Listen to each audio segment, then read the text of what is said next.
sakra chai lo cái anh chỉ cô quay lệ rong cao nè du song lấy khó quay lệ cô sakra nhé cao lại nó chua tay ai à lệ cao lại nó chăm tay ai à lệ lên tàu có cô tay này luôn rơi cao tay pro tôm lấy quay tôm trời rong chế cô sập lại chế tay tôi cao hót man rạ lệ lên tàu có cô tay này luôn rơi cao tay pro tôm lấy quay tôm trời rong chế cô sập lại chế tay tôi cao hót man rạ lệ DJ OJ Remix. Cúi hoa tao cả sa tê lấy cái bám mong gò cao nó hà lấy chót cao nó hiện ai à tê ye hoa lấy đốt chế lấy chế để tiêu sang gần như là ba quay lệ cúi hoa tao cả sa tê lấy cái bám mong gò cao nó hà lấy khô lấy mong gò rồi phải lo cao với mong số chân nó ra lệ hoa lấy đốt chế lấy chế để tiêu sang gần như là ba quay lệ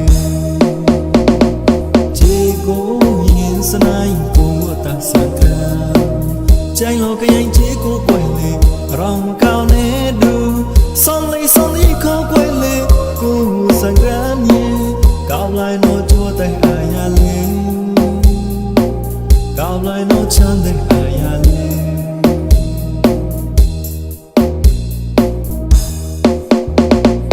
lên tàu có cô tay này luôn rơi cao tay pro tôm lấy quay với tôm trời rong chế cô sập lại chế tay tôi cao hót man rạ lệ lên tàu có cô tay này luôn rơi cao tay pro tôm lấy quay với tôm trời rong chế cô sập lại chế tay tôi cao hót man rạ lệ DJ OJ Remix. cúi hoa tao cả sa tê lấy cái bám mong gò cao nó hà lấy chót cao nó hiện ai à tê ye hoa lấy đốt chế lấy chế để tiêu sang gần như là ba quay lệ cúi hoa tao cả sa tê lấy cái bám mong gò cao nó hà lấy khô lấy mong gò rồi phải lo cao với mong số chân nó ra lệ hoa lấy đốt chế lấy chế để tiêu sang gần như là ba quay lệ chế cô nhìn sân anh của ta sakra chai lo cái anh chỉ cô quay lệ rong cao nè